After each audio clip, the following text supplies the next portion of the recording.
Hare Krishna everyone, welcome back to my channel Sudharani happy blog. আমি সুধারানী চলে এলাম তোমাদের সাথে একটা রান্নার রেসিপি নিয়ে। তোমরা যারা যারা নিরামিষ দিনে ভাবো যে কি রান্না করে খাওয়া যায়, তো এই রেসিপিটা কিন্তু তোমরা একবার ট্রাই করে দেখতে পারো। এটি হচ্ছে ইস্কনের একটা ফেমাস রেসিপি। তো চলো তোমাদের কি করে আমি রান্নাটা করেছি তোমাদের সাথে। সবজিটা করতে গেলে কিন্তু মেইন উপকরণ লাগবে হচ্ছে ময়দা। তো আমি ময়দাটা নুন ছাড়া মেখে 1 ঘন্টা রেস্টে রেখে দিয়েছিলাম। আর তোমাদেরকে একটা কথা বলে রাখি, 1 কেজি ময়দা কিন্তু ধোয়ার পরে 250 গ্রাম মতো পাওয়া যায়। তো তোমরা তোমাদের পরিমাণ মতো কিন্তু ময়দা নিয়ে নেবে। তো আমি ময়দাটা ধুয়ে নিচ্ছি। ময়দার ডোটাকে এবার আমি খুব ভালো করে ধুয়ে নেব। বারবার জল নিয়ে কিন্তু ধুতে থাকবো। যতক্ষণ না পরিষ্কার জল বেরাচ্ছে ততক্ষণ কিন্তু আমাদের ধুয়ে যেতে হবে। একটু সময় সাপেক্ষ ব্যাপার, তোমরা একটু টাইম নিয়ে ময়দাটা ভালো করে ধুয়ে নিও। আর এই 1 কেজি ময়দা থেকে কিন্তু আমার এইটুকুনি বেরিয়েছে। আর একটা ঝুড়ি নিয়ে আমি ঝুড়িটার মধ্যে রেখে দিয়েছি জল ঝরানোর জন্যে। তারপরে একটা কড়া নিয়ে নিয়েছি আর আমি আমার পরিমাণ মতো তেল দিয়ে দিচ্ছি। আমি যেহেতু আলু আর ময়দাটা ভাজবো, তো একটুখানি বেশি তেল নিতে হবে, যেহেতু ছাকা তেলে ভাজতে হবে।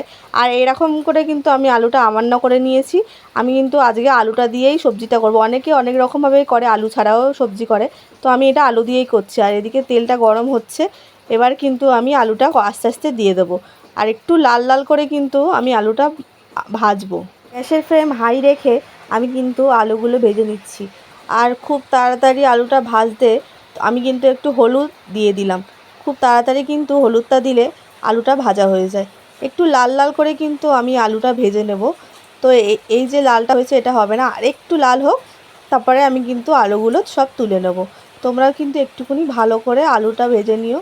এই যে লাল লাল হয়ে গেছে আলুগুলো, এবার আমি কিন্তু একটা পাত্রে আলুগুলো তুলে নিয়ে সাইড করে রাখবো। আর ওই তেলেই কিন্তু আমি এবার আস্তে আস্তে ছোট ছোট করে ময়দা ছিঁড়ে নিয়ে আমি কিন্তু ভেজে নেব। এই যে আমি যেমন করে করছি তোমরাও কিন্তু ঠিক তেমন করে করবে। আর বেশি বড় বড় দেওয়ার দরকার নেই, একটু একটু করে ছিঁড়ে ছিঁড়েই কিন্তু তোমরা ভেজে নেবে। সেটাই কিন্তু তেলে দেওয়ার পরে ফুলে কিন্তু বড় হয়ে যাবে। আমি দেখো আস্তে আস্তে দেওয়ার পরে তেলটা কিন্তু ওর গায়ে গায়ে আস্তে আস্তে ছিটিয়ে দিচ্ছি, আর আস্তে আস্তে কিন্তু এটা বড় হতে থাকছে। তো তোমরাও কিন্তু এরকম করে আর ফ্লেমটা কিন্তু আস্তে রাখলে হবে না, একটু জোরে রাখবে। আর যখন বেশি জোরে হয়ে যাবে তখন হালকা করে একটু করে আঁচ কমিয়ে দেবে। এগুলো এক এক করে ভাজতে থাকি।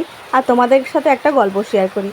2019-এ যখন আমি প্রথম ভক্তি জীবনে আসি, তো একটা দাদার বাড়িতে কিন্তু আমি এই রেসিপিটা প্রথম খাই। আর আমার কিন্তু ভীষণ ভালো লেগেছিলো। আর তখন দাদাকে আমি জিজ্ঞেস করি যে এই রেসিপিটা তুমি কী করে বানিয়েছো। দাদা কিন্তু তখন আমাকে এই রেসিপিটা বলেছিল, আর আমি কিন্তু বাড়িতে এসে বানিয়েছিলাম। আমারটাও অতটা হয়তো দাদার মতো হতে পারিনি, তো যেটা হয়েছিল ভগবানকে নিবেদন করে প্রসাদ পেয়েছিলাম আমি। তো বেশ ভালো লেগেছিলো। আর সেই জন্যে কিন্তু আজকে আমি এই রেসিপিটা বানিয়ে তোমাদের সাথেও শেয়ার করছি। তো এখানে আমি গোটা জিরে আর শুকনো লঙ্কা ফোড়ন দিয়েছি। এবার ভালো করে এই শুকনো লঙ্কার ফোড়নটা আমি একটু ভেজে নেবো ভালো করে। আর একটু যেহেতু নিরামিষ রান্না, তো একটুখানি হিং দিয়ে দিলাম যাতে গন্ধটা খুব ভালো আসে। তো তারপরে আমি এই মিক্সিতে টমেটো, আদা, কাঁচা লঙ্কা আর গোটা জিরে একটুখানি গ্রাইন্ড করে নিয়েছি, তো এটা আমি দিয়ে দেবো। ভালো করে নাড়তে থাকবো যতক্ষণ না কাঁচা গন্ধটা যায়। তো এর মধ্যেই আমি একটুখানি লবণ দিয়ে দিচ্ছি, খুব তাড়াতাড়ি যাতে মশলাটা কষিয়ে নিতে পারি। তো তোমরা একটুখানি ভালো করে কষাবে, যত সুন্দর করে কষাবে তত কিন্তু ভালো তোমাদের সবজিটা টেস্ট হবে। আর এখানে কিন্তু আমি হলুদ দিয়ে দিলাম, আর দেবো হচ্ছে কাশ্মীরি লঙ্কা। তো কাশ্মীরি লঙ্কাটা তোমরা যদি মনে করো কালার করবে না, তাহলে কিন্তু অ্যাভয়েড করতে পারো। আমি যেহেতু একটুখানি কালার করব, তো তার জন্য কিন্তু আমি একটুখানি কাশ্মীরি লঙ্কার গুঁড়ো দিয়ে দিলাম। মশলাটা ভালো করে নাড়তে থাকবো যতক্ষণ না মশলা থেকে তেল বেরাচ্ছে।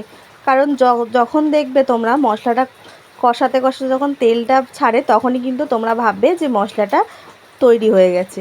তো এবার আমি যে ময়দাটা আর আলুটা আমি ভেজে রেখেছিলাম সেটা কিন্তু এবার আস্তে আস্তে দিয়ে দেবো আর ভালো করে কষাতে থাকবো। তো তোমরাও কিন্তু ভালো করে কষাবে, যত কষাবে আগেই আমি বললাম যে তত টেস্ট হবে। রান্নার রেসিপিগুলো যদি তোমাদের ভালো লাগে তাহলে কিন্তু তোমরা একটা কমেন্ট করে আমাকে জানাতে পারো, তাহলে আমি আরও সুন্দর সুন্দর রেসিপি তোমাদের সাথে শেয়ার করতে পারি। তো আমার এই মশলাটা কষানো হয়ে গেছে, আর আমি অন্যদিকে কিন্তু জল গরম করতে বসিয়ে দিয়েছি। রান্নাতে গরম জল ইউজ করলে কিন্তু বেশ ভালো হয়, আর খুব তাড়াতাড়ি কিন্তু রান্নাটা হয়ে যায়। আমি আমার পরিমাণ মতো কিন্তু এখানে জল দিয়ে দিচ্ছি। আমি যেহেতু অন্যের সাথে পাবো, তো তার জন্য কিন্তু একটু জলটা বেশি দিচ্ছি। তোমরা যারা যারা একটুখানি শুকনো শুকনো খেতে ভালোবাসো তারা কিন্তু জলটা কম দেবে। আর আসলে কিন্তু জলটা বেশি দেওয়ার কারণও হচ্ছে ময়দা সুজিটা ঠান্ডা হওয়ার পরে কিন্তু সব জল টেনে নেয়। তো এখানে আমি আমার স্বাদ মতো চিনি দিচ্ছি যাতে রান্নাটা আরও সুন্দর হয় খেতে। চিনি দিলে কিন্তু খুব ভালো টেস্ট হয়।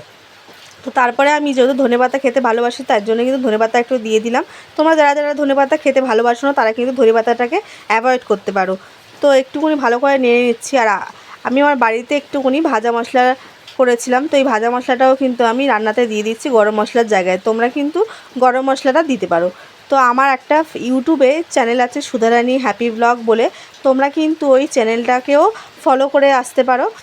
তো আমি ফেসবুকেই ভিডিওটা ছাড়বো, আমি আমার ইউটিউবেও ছাড়বো, তোমরা কিন্তু আমার ওই চ্যানেলটাকে একটুখানি সাবস্ক্রাইব করতে পারো। তো আমার রান্নাটা হয়ে গেছে, কেমন লাগলো আমার রান্নাটা তোমরা কিন্তু অবশ্যই আমাকে কমেন্ট করে জানিও। তো আরও সুন্দর সুন্দর ভিডিও পেতে আমার পেজটা ফলো করে রাখো। আর দেখা হবে নেক্সট ভিডিওতে। হরে কৃষ্ণা, হরি বল।